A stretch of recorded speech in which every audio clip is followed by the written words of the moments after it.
All right, we're going to get started. So let me ask Tucker to kick us off, please. Hello, and welcome to the Watson School of International and Public Affairs. My name is Tucker Gibbs. I'm a junior here at the Watson School. I'm studying International and Public Affairs on the security track. And it's my pleasure today to introduce our two speakers, Dean Friedman and Laurel Rapp. This event is fantastic because it'll draw on Laurel's extensive foreign policy experience, career paths for students, and how students can get involved here at the Watson School. This is just one of many exciting events that mark the inaugural year of the Watson School of International and Public Affairs. You'll notice at the door there we have a QR code. Students who scan into the most events in our inaugural year will be able to win a number of special prizes. So be sure to scan that on your way out. It's now my pleasure to introduce our speakers. Dean John Friedman is the Vassalaro Family Dean of the Thomas J. Watson School of International and Public Affairs. He's also the Breiser Family Distinguished Professor of Economics and International and Public Affairs, and his research is focused as co-director of Opportunity Insights on big data and how it can help issues of inequality, education, poverty, and tax policy. It's focused extensively on the long-term impacts of education and was cited by President Barack Obama in his 2012 State of the Union, and has shaped national conversations on opportunity and social mobility. Previously, Dean Friedman served in the White House National Economic Council and was chair of the Brown Economics Department. He is currently the president-elect of the Eastern Economics Association and has a bachelor's, master's, and PhD in economics from Harvard. Laurel Rapp is one of our 2025-2026 senior fellows in the Watson School. She's a foreign policy leader with over 2 decades of experience across the State Department, National Security Council, Senate, and nonprofit sector. She hosts a study group that myself and Theo are in called U.S. Diplomacy from Policy to Practice. And after she left government just last month, she's been working at Chatham House in London as the U.S. and North America Program Director. Prior to that, in her government service, she was Deputy Director of Secretary Antony Blinken's policy planning staff and served in a number of positions related to the United Nations and the Middle East. She's also served with the Senate Foreign Relations Council and worked on youth engagement initiatives in the Middle East and North Africa. She's a Brown graduate and has her master's in public policy from Harvard Kennedy School. Please join me in welcoming our two guests. Thank you. Well, thank you, Tucker, so much. And thank you all for coming out this morning. It's great to have you here at the inaugural Watson School Parents Weekend event. I get to do that every time this year when we do something. And I'm just so thrilled to have Laurel here to tell us about her experiences. And so Laurel, right, the name of this event is From Brown to the State Department. And so let's just start there. Tell us how you got from Brown to the State Department. Sure. Well, I'll just start by just thanking you for having me today and congratulating you as inaugural dean here at the Watson School. I studied here when it was the Watson Institute, and I loved my time here, and it was incredibly transformative for the path I've now charted to Washington, and now, as of last month, transitioning to London for a couple years. We're excited for that adventure. I also see the students here are more dedicated than I was when I was coming to Family Weekend. Many of you are here awake this morning. That's what a school gets you. Okay. And so my dad's here today, and he probably remembers I would like to sleep in on Saturday morning. So kudos to all of you for being up and awake. And so just for those of you standing in the back, we have a bunch of seats both down in the front, on the sides, over here and here. So please feel free to come on in and have a seat. So look, I'm about to come back to Brown in May for my 20th year reunion, and I will be joined by friends and classmates that have been with me through this whole journey from Providence to Boston, New York, Morocco, and now to the UK. And so these are friendships that your children are developing that will last for their lifetime. These are relationships that are their friendships, but then they also will be incredibly useful professionally as you collectively start to build your careers. And it's my friends from Brown who have been so foundational to helping me find my way and be a sounding board and offer that advice. And Brown really stoked my passion in wanting to pursue international affairs. So I was interested in foreign policy from a younger age, but coming to Brown, I think it was a combination of the international student body. It was the opportunities that I was given for mentorship among many of the incredible professors here. I got to do, which I think still exists, an undergraduate research teaching assistantship where students are paired with professors and you do an in-depth research project over the course of a summer. And that was amazing. We did it on 1930s European political violence. And it was a topic that I'm now drawing on today in my work in London. The extracurricular activities, you can build your own concentration, you can start your own club. I think I started a club with a friend called Americans for Informed Democracy that looked at the kind of American role in crafting a more responsible and informed U.S. foreign policy in the aftermath of the war in Iraq. That was a big context on campus. Iraq started my freshman year here at Brown. And so those experiences really drove my work to then begin as a researcher in Morocco for a year after Brown, moving to New York to work for a youth nonprofit organization, which was great. It was also very much startup culture, and I said I might not be a startup culture person. And so I sort of moved towards an institution that is the opposite of a startup, the State Department, our oldest agency in government, and an incredible home for policy leadership and formulation. Sometimes it can be incredibly lumbering and bureaucratic. And so what I'm working on with my study group is thinking about how we can understand U.S. foreign policy, what the role of the State Department is in international affairs, how we can collectively protect and maintain the values that we all have that are so central to what Brown teaches all of us, while working in large systems where sometimes we may not always agree with what our sort of system ends up producing, but knowing that it is our role and responsibility to try to shape internally, to work within systems to shape better outcomes for Americans and for folks around the world. Fantastic. So I know that when you first got to the State Department, you were working on the Bahrain desk, thinking about issues in the Middle East, and that obviously connected with what you had done in between Brown and the State Department. Tell us about that experience. What was it like to kind of be a junior civil servant at the State Department? Sure. So I arrived in Washington in the summer of 2011. This was the height of the Arab Spring. So this was the series of political protests that were kind of taking place across the Middle East, beginning in Tunisia and then spreading to Egypt, Syria. And so you had this really, I think there are moments in history that really are paradigm shifts. And if you're lucky, you get to be a little part of that, or at least see a piece of that.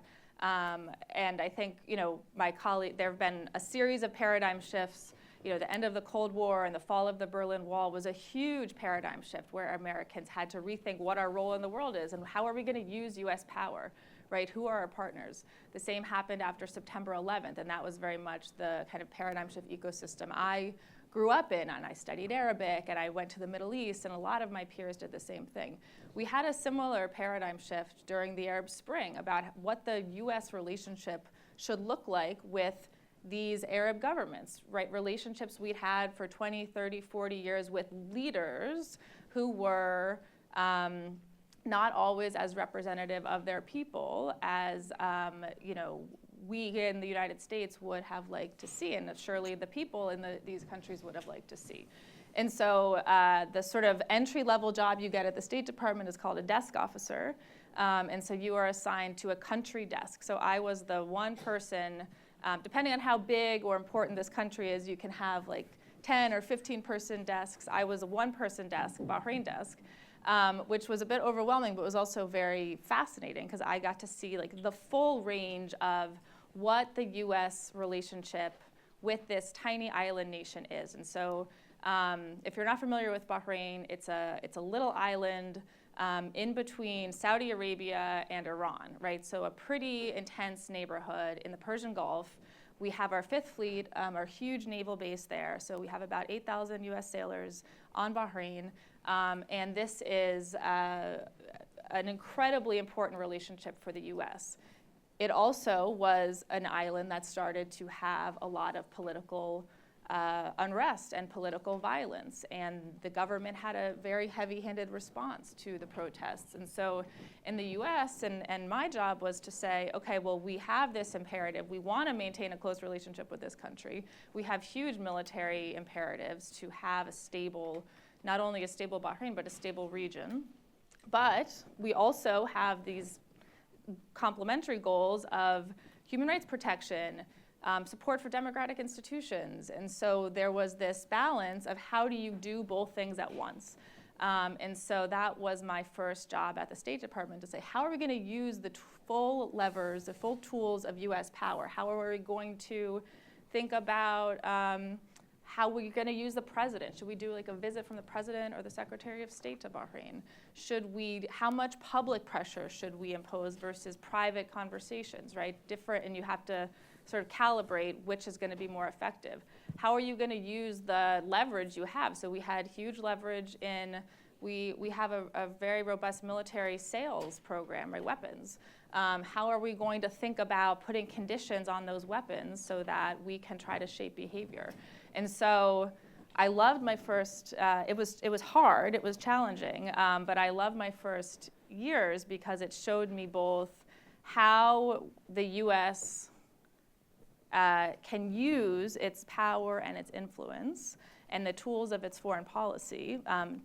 Things I studied here at Brown and things I studied in graduate school, I got to actually see it live on the ground to try to make a bit of a difference and create a better future and a better relationship that was more sustainable in the long run. That's really interesting to hear. So this is something that you mentioned before, and the folks in the State Department, most of them are not coming and going with the administration, and in your 14 years in the State Department, you worked for both Democratic and Republican administrations. And so tell us how you experienced that, and how did you think about how the mission was the same or different across administrations, how you worked with the different staff that were coming and going. Love to hear your sense on that. Sure. So the priorities and the policies can sometimes be different, but the mission is the same. We work for the American people, right? And I think there's this famous story that one of the secretaries of state would have when a new ambassador was named and about to go out to his or her embassy overseas. He would say, he would pull the ambassador over to a globe and say, point to your country for me. And the ambassador would invariably spin the globe and say, oh, I'm going to South Africa, or I'm going to India. And he said, no, like flip it back, United States, that's your country.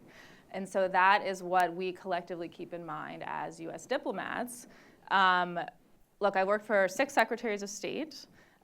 We have this very nice tradition where when a new secretary arrives, we all gather in the lobby of the State Department. So thousands of us, there are 25,000 State Department folks based in Washington. Not all 25, it can't hold all 25,000, but we have a good couple thousand, and we clap them in. We welcome the secretary has just been confirmed by the Senate.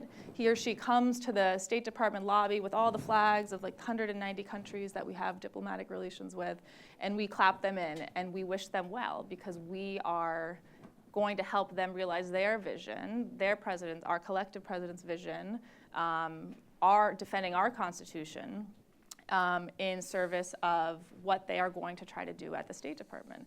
And when we, on their last day, we gather again and we clap them out and we thank them for their service. And we are committed, whoever the secretary is, to do this work. So look, I haven't agreed with everything any administration has done, right? I have times when I have had deep reservations, concerns, worries about the trajectory that a policy is taking. We have a really important tradition at the State Department of dissent, right? So when you have a problem, when you have a concern, when you think a policy direction is unwise, you have not just a right, but you have a responsibility to speak up internally, right? To share your views, to share your concerns. Our job is to offer our best advice, right? And when we see something going in a direction that we don't think is wise, we have to offer our advice. And so we have, and it was a process I managed in the final years of the Biden administration, a dissent channel. I don't know if you've heard of this, but it's a confidential channel we set up after the Vietnam War so that any State Department official can send a letter, can send a cable memo directly to the Secretary of State to recommend an alternate course of action. And so this is something that I was so proud to work on. It's something that at Brown we are taught, right, to question. Not just to sort of implement. And I think that dissent channel was one of the things I was was incredibly gratifying to see this really engaged set of US diplomats who are so patriotic, who are so proud of being American, and because of those things, they're willing to sort of speak up internally and share their views. So, you know, state has gone through a lot of transition over the past 14, 15 years. There is still a really wonderful group of US diplomats that serve around the world.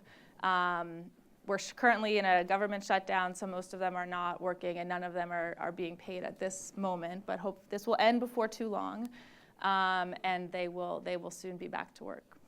So let me pick up on something you're talking about, the dissent channel, and that was one of the things that you did while you were the deputy director of the policy planning staff. And for those of you who aren't kind of in the weeds in the State Department, the policy planning staff it's a group within the State Department that's been around for about 70 years, since the end of World War II. Actually founded by George Kennan, the kind of legendary author of the American Strategy during the Cold War. And the group is exactly to think about not just what's the day-to-day in a given relationship, but how do we take a step back and think about that planning, make sure that we have the strategy right. So tell us a little bit more about that experience and how that was different, but was connected to the more day-to-day experiences that you were having on the Bahrain desk and other in between. Sure. So it's a great place to work. It allows us to not just do the day-to-day and the kind of putting out fires here and there, but to think, what are we trying to accomplish, right? What is the vision of what the U.S. role in the world is and should be, and what are the major projects and activities we need to start doing to get there? What I've sort of seen over time in foreign policy, a lot of what we do is reactive, right? We saw this no more clearly than COVID, right? This was a global pandemic that then required a collective response. Or there will be an earthquake in a country, and the U.S. will then need to react and to help mobilize foreign assistance and emergency responders for that earthquake, right? So there's a lot of just reactive, and then there's a lot of diplomatic. Some folks call it like diplomatic gardening, right? Like the care and feeding of relationships, because the currency of diplomacy are relationships, and so making yourself available to have conversations, hear countries and actors' perspectives. Like these are all things. The reactive and the care and feeding are things that have to happen, and they can take up all of our time if we're not careful. And so what we try to do in the policy planning staff is to pull back from that day-to-day and that reactive and offer the proactive, the affirmative, what's the vision? What do we have to do here? What is our long-term strategy? And so that is what I was working with for the past 4 years in the Biden administration, and what many of my colleagues are continuing to do today at State. And it's a little bit like think tank work, right? It's a longer term set of priorities, but and it's harder sometimes to see. Like Bahrain desk was like very tangible, right? I could see exactly each day how my work was affecting U.S. policy or people. But what the policy planning staff tries to look at is longer term trends. And we can talk a little bit about the longer term trends too. But it was a great gig. Amazing. Yep. So I'm going to ask Laurel one more question, but then we're going to open it up to the audience. And you notice that there are mics in each of the aisles here. And so if you have a question about Laurel's experience at Brown or in the State Department or in the world going forward, please come up and we'll just go back and forth from whoever's waiting in line. The final question I want to ask before we get to the broader set of questions is exactly to think about that forward path. And so we have a number of students here, and if they're thinking about working in the State Department, their careers won't just be anchored in the current moment, but they'll be stretching over the next 10, 15, potentially 30 or 40 years. Where do you see the State Department going in the future, and what should our students know to prepare themselves for that? Sure. Well, first of all, I hope you all come to the State Department, pursue careers in U.S. diplomacy. And look, I think, first of all, diplomacy, the traditional way of thinking about diplomacy is changing, right? The way we used to think about it was governments to governments. And that has not been the case for a long time, and it was not the case when I started 14 years ago. But it will, if you're looking 10 years, 15, 20 years from now, it will increasingly be an incredibly diverse set of actors, of networks, of non-government, of the private sector. Tech companies are diplomatic actors, right? Banks are diplomatic actors. And so when you think about careers in diplomacy, it's a much broader ecosystem than I think we sometimes narrowly think about diplomacy being you work in the Foreign Service at the State Department. So that's sort of my first point, is you can do diplomacy in so many different ways. There will always be, if you're talking about sort of the traditional skills you need for diplomacy, those don't change. No amount of technology or innovation is going to change the need to speak a language, to understand a culture, to have negotiation skills, to understand the history of a place very deeply, and then to be able to connect the dots across not just what the U.S. relationship is with Bahrain, for example, but what is the Iranian relationship with Bahrain? What is Saudi's relationship? What is China's increasingly important relationship with the Middle East? So all of these pieces, what is the role of public health and economic development, right? All of these are newer or functional areas that the State Department we've seen now are more important, and so we've built up expertise in AI and emerging technology, in public health, in economic diplomacy, which I think historically have been, it's been more of a hard security focus at the State Department. That's changing. So those are skills you can get at Brown, right? Those are skills, take a language, take a negotiations class, take a history class. Take an econ class, right? Your area of expertise. These are all skills that you will bring to will be very important for careers in diplomacy. I think there are things that are changing though too. I want to just talk about 3 trends very briefly, and then what that means for skills that we'll need. So the first is that our world, you are all collectively entering a workforce and an international environment that is more fractured and fragmented than it's been in centuries. I talked about these paradigm shifts at the top. Yesterday we had a guest from our study group who came up from Washington. She's a Brown alum, class of 1989, Heather Holbert, who was just recently the chief of staff at the U.S. Trade Representative, so the body that negotiates all of the trade agreements with foreign governments. And her paradigm was the sort of post-Cold War period and how the U.S. was going to use its incredible singular unipolar moment to exercise leadership around the world, right? The Soviet Union had just dissolved, and the U.S. was we were the actor, and so you all collectively will be entering a world where the U.S. is not the unipolar actor, right? It might not even be this might not be a bipolar world. I think everyone is speaking about a very multipolar world where power is much more diffuse, where U.S. influence and leverage may not be where it was necessarily when I started at State, or surely when Heather started in government, in the 90s. And so that is going to be harder, but it's also going to bring a lot of creativity and new resetting. Like, you will all be, you can have a seat at the table to shape what this new world order is. And I'm not exaggerating, right? This is the question. The old world order is over, but we don't yet know what this new world order is going to look like and what the rightful place of the United States should be in this world.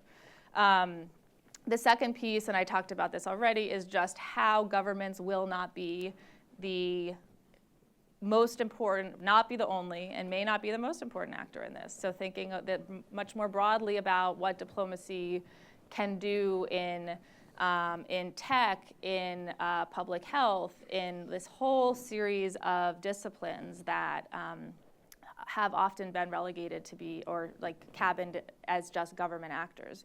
And then the third is the transformational effect technology is going to have on all of this work.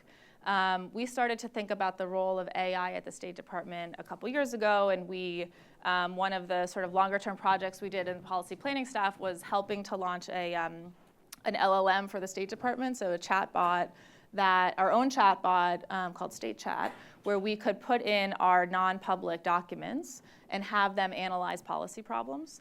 And so, like, imagine this, but times 1,000, right? As AGI, as artificial general intelligence starts to come on the scene, what we're starting to think about, what does that mean for diplomacy, right? We're not going to outsource, diplomacy to AI, but we should also be able to harness it if we are able to kind of supercharge how we understand foreign conflicts, how we understand sort of the stakeholders of who we need to bring to the table, right? It will help us as humans, as diplomats, be able to understand a conflict setting better, understand what tools the U.S. may have to solve a problem.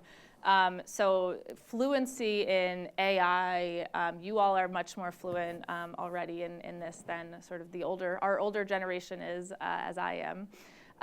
But I think not being afraid to just dive head in and say, I have an idea, let's run with this, because one of the things I've seen that divides like good colleagues from amazing colleagues is whether they've got ideas and are willing to both bring them forward and then run with them. And so I think Brown really offers both that ability to offer those skills, to generate ideas, creativity, right? We are not, that is one of the things we are known for, is our sort of innovation and creativity, willing to be disruptors sometimes in systems, and are all amazing skills and foundations for careers in diplomacy. Well, that's amazing. Thank you for sharing all that with us. Again, we're going to open it up to the audience now, so if people have questions, please come up to the mics on either side.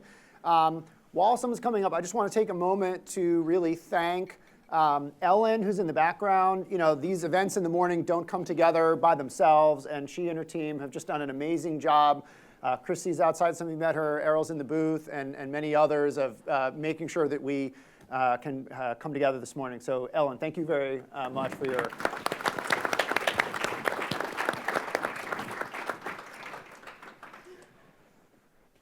Please, go ahead. As sources of power become more diffuse and arguably democratic, what sort of dangers are there in terms of social media and specifically disinformation spreading so that it doesn't have an outsized influence as the power diffuses? And I should have said, please introduce yourself. Are you a parent? Are you a student? Or are you just someone who's here to hear Laurel's wisdom? Yeah, my name is Nan Luthra, and I have a junior. He's not here, not surprisingly. Sleeping. He's fast asleep. Yeah. But I'm so excited to hear you speak. Thank you. Great. No, thank you so much for joining. Look, this is I think this is one of the biggest challenges we will be facing for decades to come. We don't have easy answers to this. It is also, we have done a lot of work at the State Department to try to define sort of the bounds of disinformation, right? What is within that bounds and what is outside that bounds. It becomes very politicized very quickly to do in other countries, but also to do in our own country.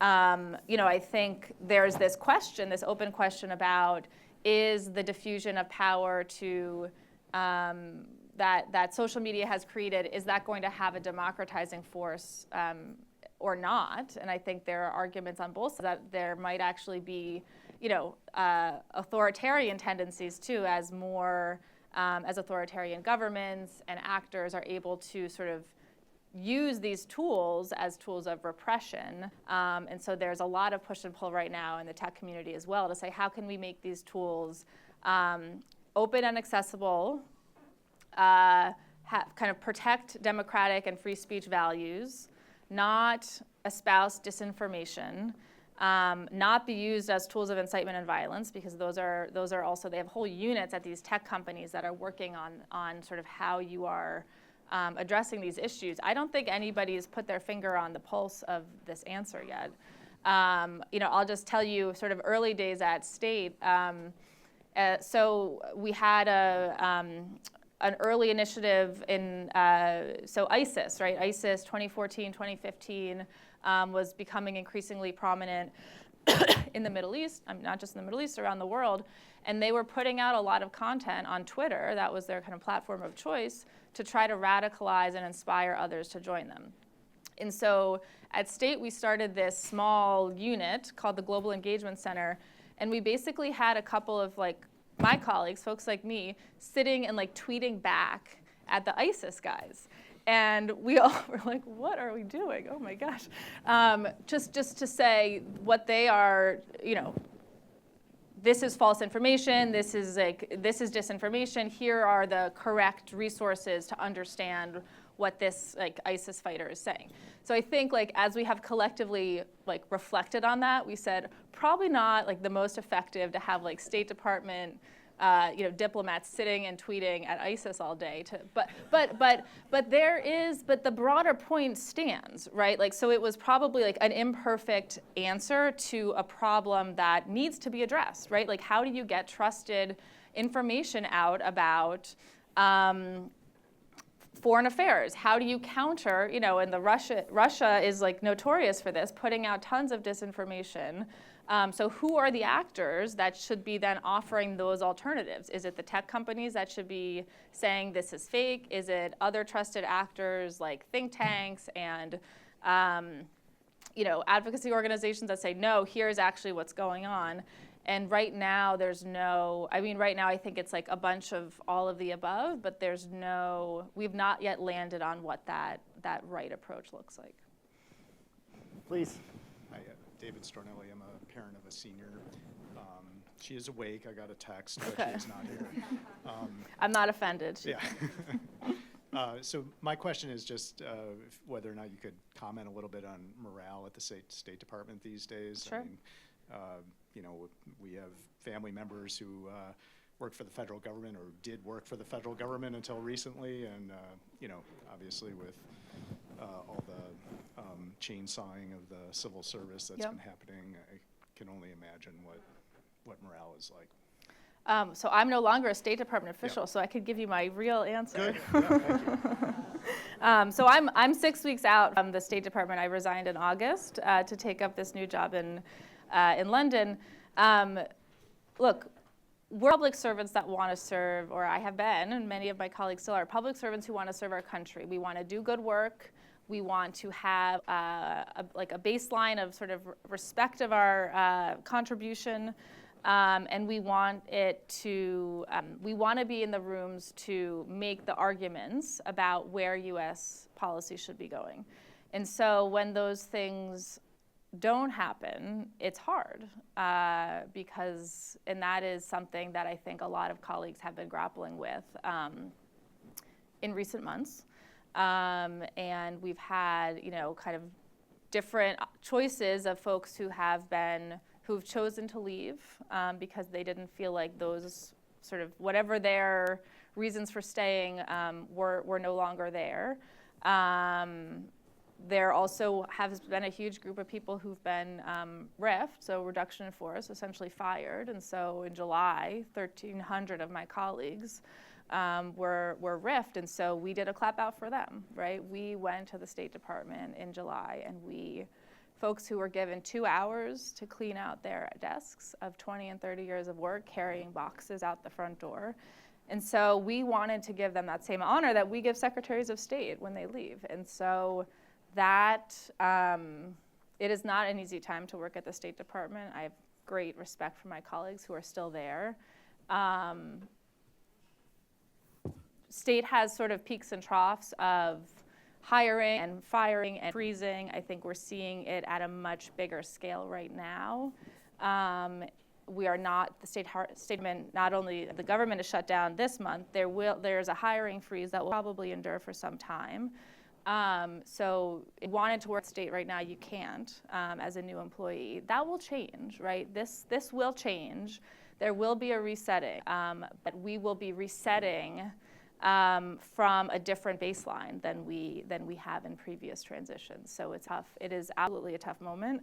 But we also, my worry, and one of the reasons I'm at Brown this year, is I don't want the pipeline of public servants to dry up.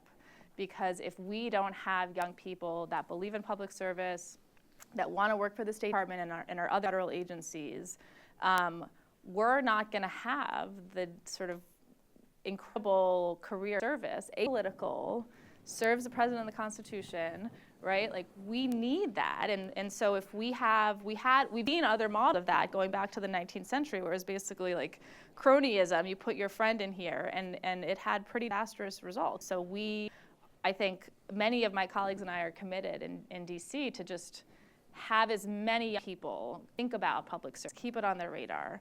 And I know that's something that the Watson School is very committed to doing, and that is your mission, anyways. Indeed. Yeah. So we're going to go to the next question, but actually, talking about, how you're helping students here, I wanted to give Tucker and Theo, who Tucker you've met, who introduced the panel, and Theo doesn't want to stand up. They're both participants in Laurel's study group this fall, and so I just wanted to give them a chance to give you a quick sense of what's like, what they're talking about, what the experience of sitting with a practitioner and thinking about these issues is like here at the Watson School. Go ahead. Hey, so I'm Theo. It's a great opportunity to be here with Dean Friedman and Ms. Rapp.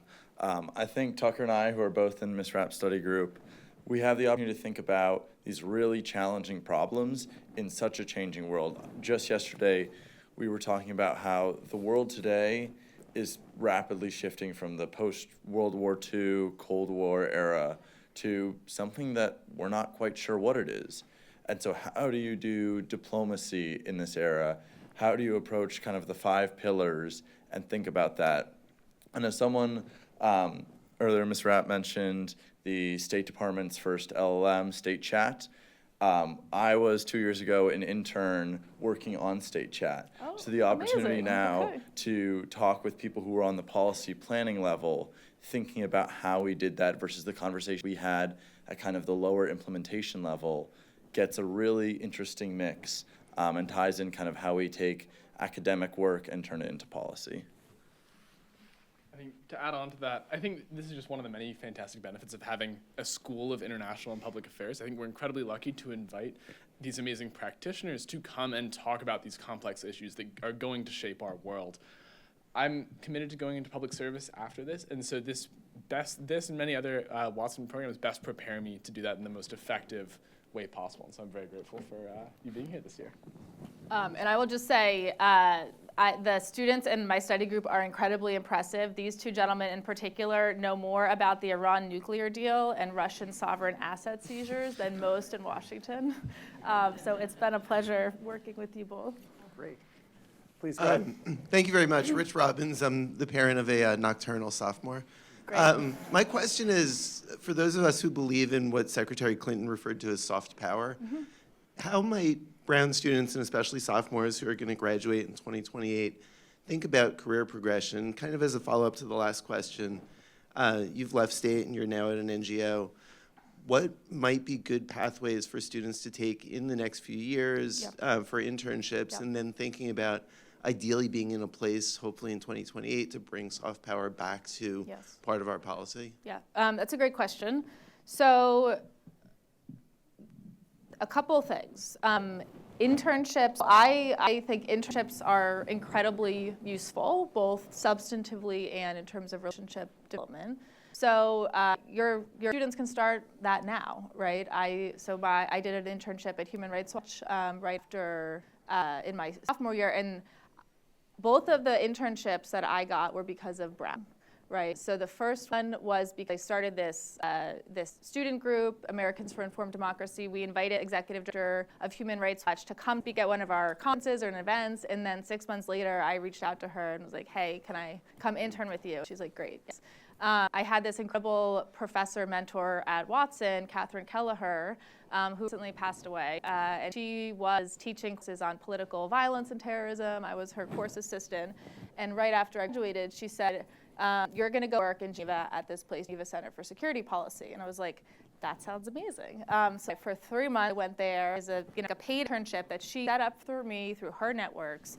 And so that, to me, I had one of advice for students now is to develop, professors can sometimes be intimidating, and you're like, "Oh, do I really go to these office hours? Like, let me just do my assignments and then move on, get the grade." Don't do that. Go and make relationships with the professors. They want to help you. This is their job. So if you can make 2 to 3 to 4, if you come away from Brown stable of a couple of champions, and not just champions, sponsors, people who will pick up the phone and call for you, because once you have that, your first internship or your first job, you're then building your stable of sponsors that can do that for other jobs. And in DC, that is the way DC works. For better or worse, that is the way Washington works. Who is recommending you for the next thing, and how are you leveraging relationships that you're building across your career? In terms of so that's on the tactics. On the substance, I would say, if you have interest in international affairs, go abroad. When you're 20s, you have more ability to up and go than you may as you get a bit older. And I regret not having done more abroad work in my 20s. Before I got married and we had a mortgage and 2 little boys.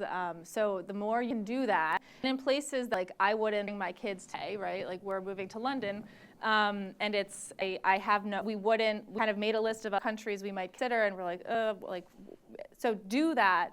Parents, close your ears. Do the dangerous work.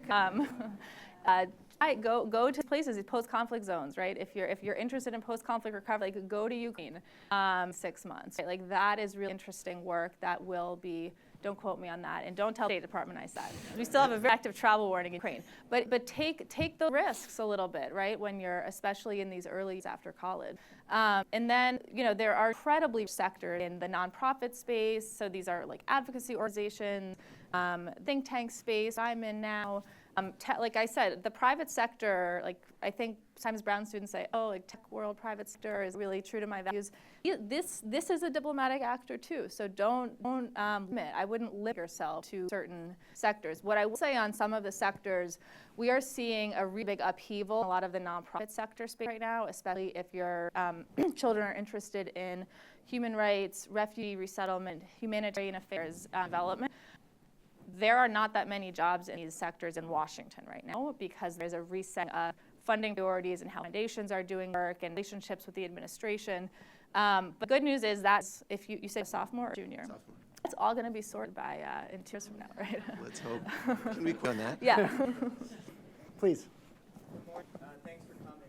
My name is Isaac Dinnerstein. I am a recent graduate of University of Miami and prospective student, and I actually have an amazing sister who's awake. She's a sophomore here. Yes. Clap for Congrats. the students in the room. Congratulations. Great work. So as a prospective student, one important thing for me is that I only get to go to graduate school once. And so I'm wondering, what are some defining characteristics or values at Brown University that maybe differentiate it from other competing institutions, and things that, tangible things that you brought into your life as a practitioner from Brown? So I will let you answer the question on the graduate school. Sure. But let me just sort of dive in on my. So I wanted to get a master's degree. I was looking at master's in public policy. I was thinking law school too, but then when people said, "Why do you want to be a lawyer?" I was like, I don't know. So I put that aside. And I think there are a lot of. So as you think about graduate degrees, you've obviously got questions of geography, questions of size, questions of focus, questions of student body, and sort of composition. So, I went to one of the largest public policy schools. Harvard had, the Kennedy School has 1,000 students, which has advantages and it has disadvantages. I didn't apply to Watson because they didn't have a public policy school at the time, right? And so I'd love to hear a little bit about how you're thinking about kind of comparative advantage and how Watson is situated among other options that students and prospective students have. Yeah, I mean, I think that the advantages of the Watson School really flow from a lot of the things that Laurel was talking about from her undergraduate experience, and we heard about today, right? It's about the fact that this is a school that's very integrated in the rest of the university, and that really almost anywhere you go at Brown, the whole place is infused with an interdisciplinary sense, right? So, we talked about state chat, right? There's nothing wrong with going to a graduate program that's really focused on training foreign service officers, and all the professors are past foreign service officers. But if you really want to think about some of these more forward-leaning things, right, having exposure to people who are at the frontier of developing large language models, or having folks who are helping you understand how people out there in the world react when they're engaging with AI or chatbots, and that's just from a cognitive perspective turns out to be quite a bit different than when you're engaging with a human being. And so I think that what the advantage of the Watson School is, compared with lots of other places, is exactly that exposure to this really broad set of inputs. When I was at the White House, I was working more in domestic policy, but we didn't have economics meetings, we didn't have statistics meetings. We just had meetings that were trying to figure out whatever the problem was that we were trying to solve, and that required pulling in a bunch of different perspectives that you would have thought of as kind of academic research perspectives. There were a bunch of different practical perspectives about what agencies were disagreeing with each other, or what we were trying to do with Capitol Hill. There was a bunch of practical concerns, right? When you're thinking about policy, it can't just be something that looks nice on a page. There has to be a set of human beings or computer systems that actually out in the world make sure that the benefits get to the people you want the benefits to get to, even when some folks may try to be gaming the system, right? And so having all of those different inputs and learning how to pull them all together, right? That's something you're going to get in this environment. And I don't want to say that you're not going to get it at all in other places, but there's something about being able to work with the folks who are at the frontier of the field and all these different disciplines, in combination with having folks like Laurel on campus who are coming and bringing their practical experience about what things look like. So I think that's really what I would say. Thank you. Please. Thank you so much for your comments. I loved your comment about do the conflict and post-conflict now. I work in that space. My name is Rachel Moreski. I'm the mother of a freshman IAPA econ major who is not here. He's sleeping. And I have a question regarding, sort of two-part. One, were there 3 classes that you can identify that really shaped your desire while you were at Brown, and really directed you the direction that you took? And the second is, given the Arab Spring paradigm shift, if you think Nepal, Madagascar, and the role of Gen Z in shaping new governments, if that exists in the US, and if not, how can our students be more active in that role? Those are great questions. So let me actually, while I have you, do you have advice to students on working in post-conflict developed environments? I work at Columbia in the program on forced migration and health, in the School of Public Health, and I would say we often send students to post-conflict countries. Obviously, we go by State Department guidance. We have faculty trying to go to Ukraine right now, and the university is questioning her. I think it's the time of life that you want to take risks. You don't have a mortgage, you don't have kids, and that it really shapes your worldview in a way that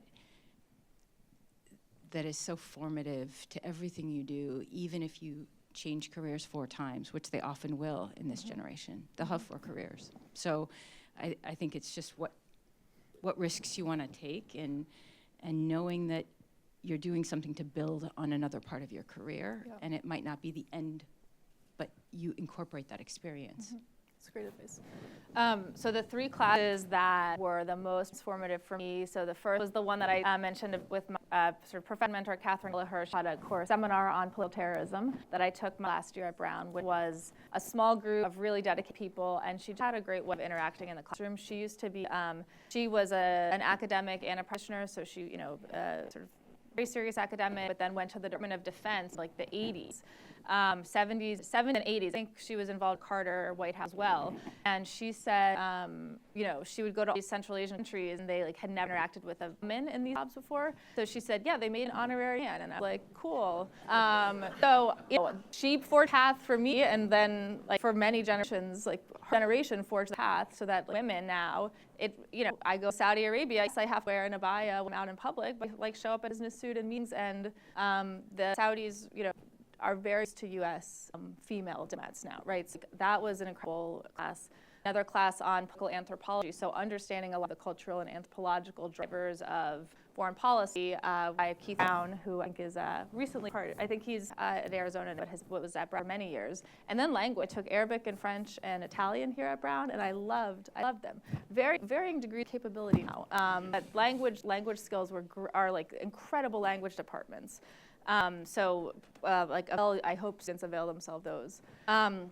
On your question about political kind of transition and democratic transitions, there was a very odd version that I was witness to. So Bahrain, right? We had all of these. I was working with a lot of nonprofits, some that the U.S. were funding to kind of support democratic aspirations, strengthen institutions, sort of promote pluralism in this very divided society where it's Sunni, a very heavy Sunni and Shia split, where the minority sect is the government power.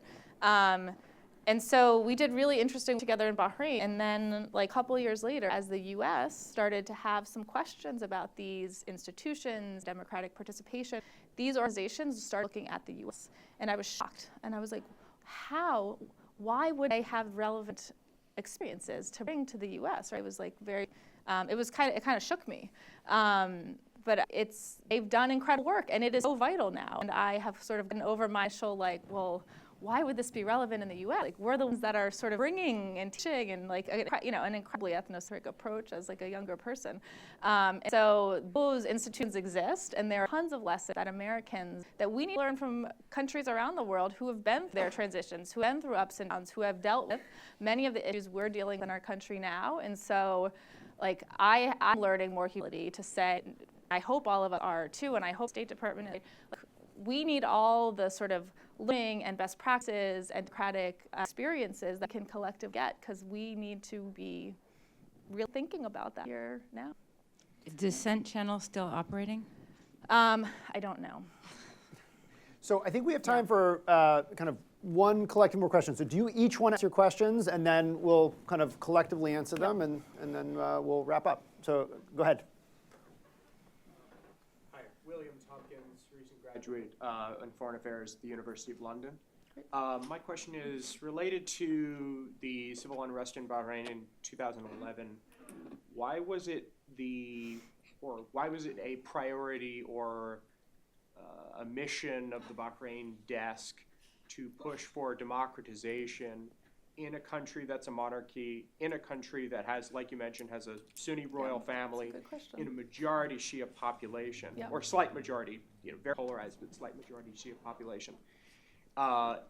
And given that it's an important American ally in the region, it has the Fifth Fleet stationed there, and that with past experience in Iraq, when the U.S. overthrew the Saddam Hussein regime, ultimately, indirectly, whether intentional or not, ended up empowering Shia paramilitary groups, Shia politicians who I wouldn't say were puppets of the Iranians, but they were broadly speaking, lean towards Iran. Why would that be of interest to sort of either successfully democratize the country and then potentially lead to a situation akin to Iraq or akin to Egypt in 2012 when the Muslim Brotherhood won the election? Yeah. Or if that doesn't happen, annoy a government that is broadly speaking very friendly to the United States. Okay. Thank you for the question. Go ahead. Hi, thank you both for putting this together for us today. I'm Sarah. I'm actually studying global at Yale, but I'm here in my sisterly capacity. My brother's a first year at Brown. You're still welcome here. Thank you, I appreciate it. I wanted to ask you what you think is the greatest strength of the State Department and its greatest weakness, and if that has changed throughout your career. Thank you. Okay, so let me take a democracy question. I'll do strengths and weaknesses in 30 seconds. Okay, so you're touching a really interesting debate about the role that the U.S. should play in democracy promotion around the world. This is not a sub-question, and I think this was a very huge imperative during the era, sort of the 2000s, and what I'm describing like capsule of 2000 and 2010s, where this was a really important imperative for U.S. foreign policy, right? Like the freedom agenda that President Bush put forward, that President Obama had a really different flavor, but was also focused on democracies. President Biden also made like democracy versus autocracy frame like central feature of a he understood world. We are seeing that much less the Trump administration and sort of a willingness to kind of look not necessarily at the systems of government, but instead sort of interest, like what do they bring to the table like for us, right? And so this has been a long. This is like very, this is in academia, very interesting question that is a lot of research has gone into our democracy more peaceful.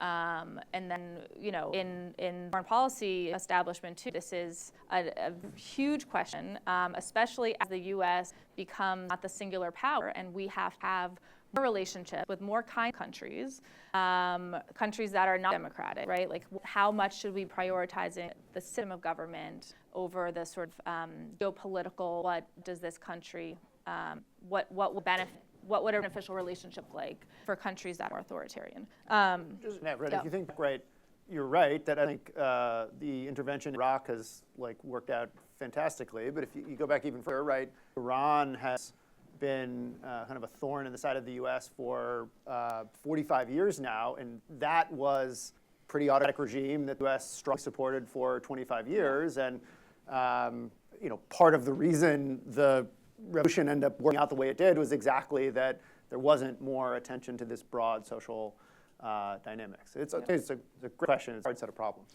So on the biggest strengths and weakness of the State Department, so this is kind of, I didn't talk about the divide or sort of like the balance between the political appointees and the career people, but I talk a little about that too. So the political appointees come in, they 4 years, and they're like, you guys are so slow. Your sense of time is so long. We can get stuff done right now, right? So I think one of our weaknesses is, as an institution, we are very lumbering. We're a huge institution of embassies and consulates, 200 plus, 250 around the world, right? It's like it is a slow ship to move into turn. Why the past month have been so particularly disorienting for folks that work there because we don't see level of sort of change so quickly. But I think its great strength is I do truly believe the strength is its people. Like we have such an incredibly dedicated workforce. Every morning at State, I would walk into the C Street lobby with all the flags, and I'd see the plaque on the wall of all of the U.S. diplomats who have been killed in service of their country. And so that is truly diplomats are willing to put themselves in harm's way to work crazy long hours, to give up time to families, because they believe in what they are doing. They believe in the power the U.S. can play for good in the world. Not always, right? But we are the sort of strength, wanting to realize that promise of being a force for good in the world. And it's something I've been proud to be a part of these past years. Amazing. So thank you all for coming. There's a couple of events put on your radar. At noon today, the Watson School is actually sponsoring the football game. It's going to be an exciting game down at the stadium. I understand you'll be receiving the school gets a game ball, which is football. very exciting. I don't totally know what we're going to do with that, but we'll toss it around the courtyard in breaks. For students or for parents of students who want to learn more from Laurel about the path from Brown to the State Department and other ways to get engaged, she's going to be hosting a Q&A with students about career paths on November 15th at noon. We'll advertise that, but there's more opportunities to interact with her. And more generally, there are a ton of ways for students to get involved. So just thinking about the intersection of tech and these issues, we have called the Hack for Humanity, sponsored by our Center on Humanitarian Studies and Human Rights, coming up in a little more than a week. And so that's trying to use innovative new computing tools to help on issues, displaced populations, and humanitarian support.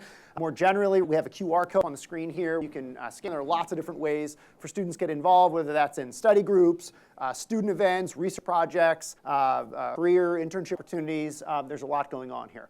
And finally, I just want everyone to join me in thanking Laurel for coming this morning. Really appreciate such insights on both what's going on in the world and what's going on at Brown. So thanks, everyone. It's a beautiful fall day in Providence here. Have a great time.